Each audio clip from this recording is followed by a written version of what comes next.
Have you ever wondered what it feels like to be loved so deeply that someone would sacrifice years of their life just to be with you? Have you ever experienced the bitter taste of watching others receive what you've been praying for, while you continue to wait in silence?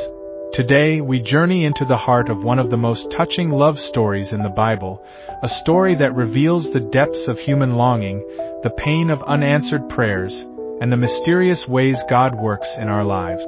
This is the story of Rachel, a woman whose beauty captured hearts, whose love inspired devotion, and whose struggles shaped the destiny of nations. Her life was a tapestry woven with threads of joy and sorrow, triumph and tragedy, love and loss. As we unfold her story together, you'll discover that Rachel's journey mirrors many of our own experiences of waiting, hoping, and trusting in God's perfect timing. Our story begins in a dusty, foreign land where destiny was about to unfold beside a simple well.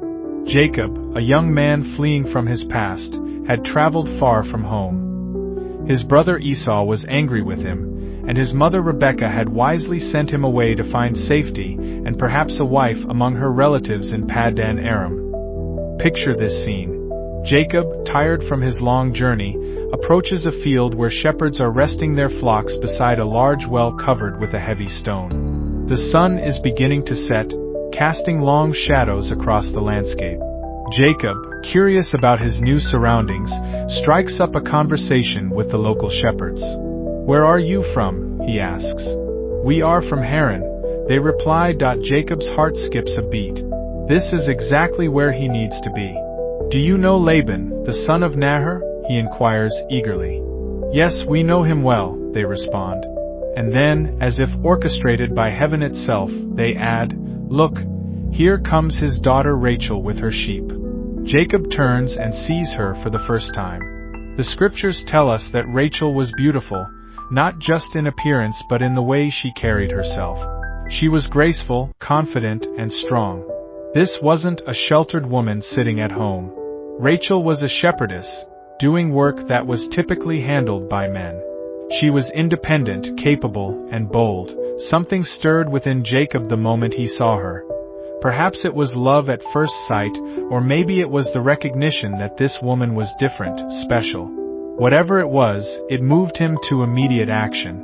The heavy stone that covered the well usually required several men to move it, but Jacob, filled with a sudden surge of strength, rolled it away single-handedly and watered Rachel's sheep. Then, in a moment that must have surprised everyone, including Rachel herself, Jacob kissed her and began to weep. Through his tears, he explained who he was, the son of Rebekah, Laban's sister. Rachel, probably both confused and intrigued by this emotional stranger, ran home to tell her father what had happened. When Laban heard the news, he didn't hesitate. He ran out to meet Jacob, embraced him, and welcomed him into his home. For a month, Jacob stayed with Laban's family, working with the flocks and getting to know this new household. But during this time, his feelings for Rachel only grew stronger. What had begun as attraction at first sight was developing into deep, consuming love. After a month of observing Jacob's character and work ethic, Laban approached him with a proposition. "Just because you're my relative doesn't mean you should work for me without pay. Tell me what you want as wages." Jacob didn't need time to think. His answer came from the depths of his heart. "I will work for you 7 years in return for your younger daughter Rachel." 7 years. In our world today, that might seem like an eternity to wait for marriage. But Jacob's love for Rachel was so profound that the Bible tells us something remarkable. So Jacob served 7 years to get Rachel, but they seemed like only a few days to him because of his love for her. Imagine love so deep that 7 years of hard labor felt like mere days. This wasn't just infatuation or physical attraction. This was a love that made time itself seem insignificant. Rachel must have felt incredibly cherished, knowing that a man was willing to sacrifice the best years of his life just to make her his wife. During these 7 years, Rachel lived with the joy of being chosen. She was the woman Jacob had set his heart on, the one he spoke about with such passion that it moved him to years of service. She was loved, desired, and valued beyond measure. But neither Rachel nor Jacob could have imagined the deception that was being planned in the shadows. Finally, the long-awaited day arrived. 7 years of waiting were about to end. Jacob had fulfilled his commitment, and now it was time to claim his bride. The wedding preparations began, and there was celebration in the air. Rachel must have felt a mixture of excitement and relief. The waiting was over. Her time had come. But Laban had other plans. In their culture, it was customary for the older daughter to marry before the younger. Leah, Rachel's older sister, was still unmarried. This presented a problem that Laban decided to solve through trickery rather than honesty. As the wedding ceremony took place under the cover of darkness, with the bride heavily veiled according to custom, Laban quietly substituted Leah for Rachel. Jacob, trusting and unsuspecting, went through with the ceremony. That night, he consummated what he believed was his marriage to Rachel. But when morning came, reality struck like a thunderbolt. The woman beside him was not Rachel. It was Leah. "What have you done to me?" Jacob demanded of Laban. "I served you for Rachel, didn't I? Why have you deceived me?" Can you imagine the shock, the anger, the sense of betrayal? And what about Rachel? How must she have felt watching her sister take her place on what should have been her wedding night? The humiliation, the confusion, the heartbreak must have been overwhelming. Laban's response was coolly practical. "It is not our custom here to give the younger daughter in marriage before the older one. Finish this daughter's bridal week, then we will give you the younger one also in return for another 7 years of work." So Jacob found himself in an impossible situation. He could either accept this arrangement or lose Rachel forever.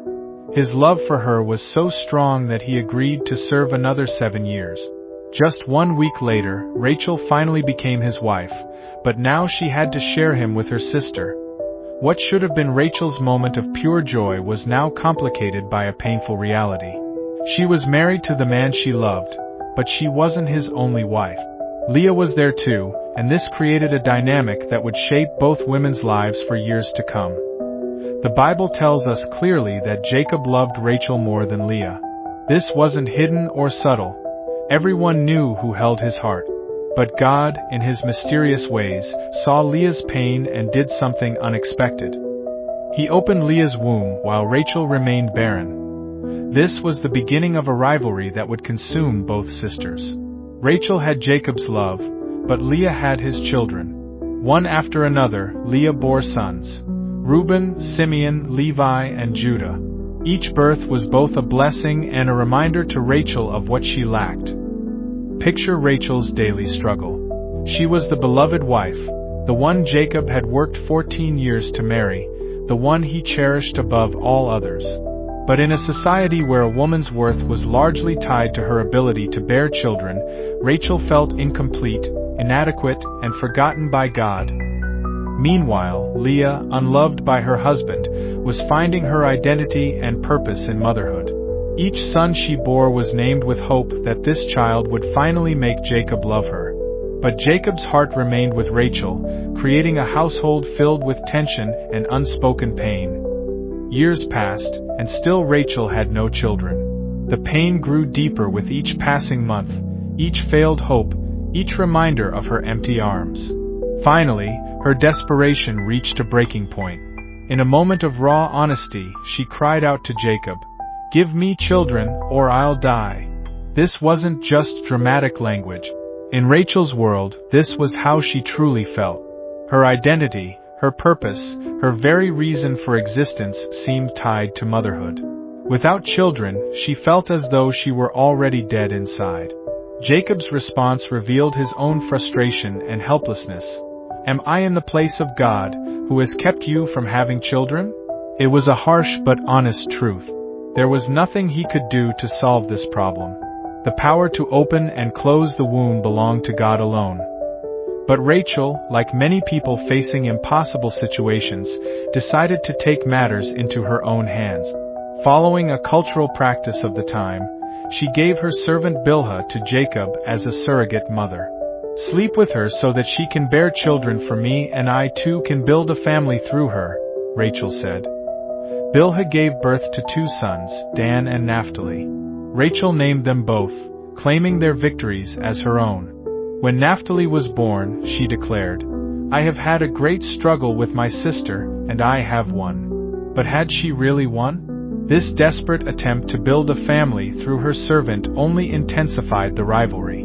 Not to be outdone, Leah gave her own servant, Zilpah, to Jacob, and 2 more sons were born, Gad and Asher. Then Leah began bearing children again herself, adding Issachar and Zebulun to the family, and finally a daughter named Dinah. Through all of this, Rachel remained childless. The woman who had Jacob's heart was still waiting for God's gift of motherhood. Just when it seemed like Rachel's prayers would never be answered, something beautiful happened. The Bible records it with tender simplicity. Then God remembered Rachel. He listened to her and opened her womb. These words carry such power. God had not forgotten Rachel. He had heard every prayer, seen every tear, and felt every ache of her heart. His timing was not Rachel's timing, but it was perfect nonetheless. Rachel conceived and gave birth to a son. She named him Joseph, which means, "May he add," and said, "God has taken away my disgrace." The shame that had clung to her for years was finally lifted. Her arms, empty for so long, now held a child. But Joseph was more than just a son to Rachel. He was a sign of God's faithfulness, a reminder that no prayer goes unheard, no longing goes unnoticed by the Almighty. This child would grow up to become one of the most important figures in biblical history, a leader who would save nations from famine and preserve the line of Abraham, Isaac, and Jacob. His birth, though, he was simply a miracle to a mother who had nearly given up hope. Rachel's joy must have been overwhelming. After years of watching her sister bear child after child, she finally had her own son. After Joseph's birth, Jacob decided it was time to return to his homeland. He had served Laban for 20 years, and God was calling him back to the land of his fathers. But leaving wasn't simple. Laban had prospered because of Jacob's presence and didn't want to let him go. Eventually, after much negotiation and some tension, Jacob gathered his family and secretly left Laban's household. But Rachel made a decision that would have consequences she couldn't foresee. She stole her father's household gods, small idols that represented inheritance and protection in their culture. When Laban discovered that Jacob had left and realized his gods were missing, he pursued them. During the confrontation, Jacob, unaware that Rachel had taken the idols, boldly declared that whoever had stolen them should die. Rachel, sitting on the idols and claiming she couldn't get up because of her monthly period, successfully hid them from her father. Some scholars believe that Jacob's unknowing curse on whoever had taken the gods sealed Rachel's tragic fate. But for now, the family continued their journey, and Rachel enjoyed a season of happiness with her husband and son. Rachel's heart still yearned for more children. She had named Joseph with the hope that God would add another son to her family. Her faith hadn't diminished with the birth of her first child. If anything, it had grown stronger. God answered her prayer, but the answer came with a price she never expected to pay. As the family traveled from Bethel toward Ephrath, Rachel went into labor with her second child.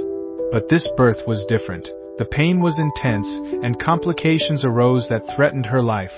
The midwife tried to encourage her, "Don't be afraid, for you have another son." But Rachel's strength was failing.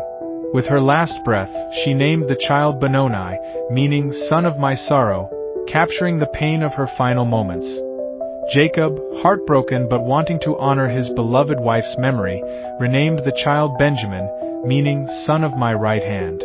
This name spoke of honor, strength, and the hope that would continue through their family line. Rachel died on that road, far from home, far from the comfort of a permanent resting place.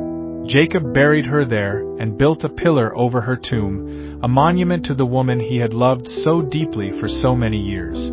Though Rachel's life ended tragically, her legacy was just beginning. Her sons, Joseph and Benjamin, would play crucial roles in the history of Israel. Joseph would rise to become second in command in Egypt, saving not only his family but entire nations from famine.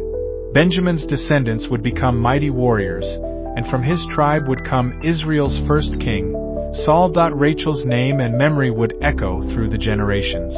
The prophet Jeremiah would later write about Rachel weeping for her children, using her as a symbol of all mothers who mourn for their lost children. This prophecy would even find fulfillment in the New Testament, when King Herod ordered the massacre of innocent children in Bethlehem. In death, Rachel became more than just Jacob's beloved wife. She became a symbol of motherly love, patient endurance, and the pain of loss. Her tomb remained a place of pilgrimage for centuries, a reminder of a woman who loved deeply and suffered greatly. Rachel's story teaches us so much about the human experience. She shows us that even when we are deeply loved, we can still feel empty if we don't have what we think we need. She reminds us that comparison and rivalry can poison our relationships and rob us of joy. But perhaps most importantly, Rachel's story teaches us about God's faithfulness. Even when His timing doesn't match our expectations, even when His silence seems deafening, He is still working. Rachel waited years for her first child, but when Joseph was born, the wait had meaning. That child would become instrumental in preserving the chosen people during a time of great famine. Rachel's life also shows us the danger of taking matters into our own hands when God seems slow to answer. Her decision to use Bilhah as a surrogate created complications and rivalry that lasted for generations. Sometimes our attempts to force God's hand only create more problems. Yet through it all, Rachel remained a woman of faith. She never stopped believing that God could give her children. She never stopped hoping for more. Even in her final moments, she was giving birth to the promise of the future. Perhaps the most beautiful phrase in Rachel's entire story is this: "Then God remembered Rachel." It doesn't mean God had forgotten her before. It means that God's perfect timing had arrived. He had heard every prayer, seen every tear, and now He was ready to act. This gives us hope in our own seasons of waiting. When we feel forgotten, when our prayers seem to go unanswered, when others around us seem to be receiving what we've been asking for, we can remember Rachel. We can remember that God's timing is perfect, even when it's not our timing. Rachel's story reminds us that being loved by people, even deeply loved, cannot fill the emptiness that only God can fill. Jacob loved Rachel with a love that was legendary, but it couldn't give her what she needed most. Only God could do that. The love story of Jacob and Rachel is one of the most beautiful in all of Scripture. It's a love that endured 7 years of waiting, then 7 more years of service. It's a love that survived deception, rivalry, and heartbreak. It's a love that lasted until death separated them. But it's also a realistic love story. It shows us that even the deepest human love has limitations. It shows us that even when we get what we've been longing for, new challenges arise. Rachel got her husband, but then she had to share him. She got her children, but the second one cost her life.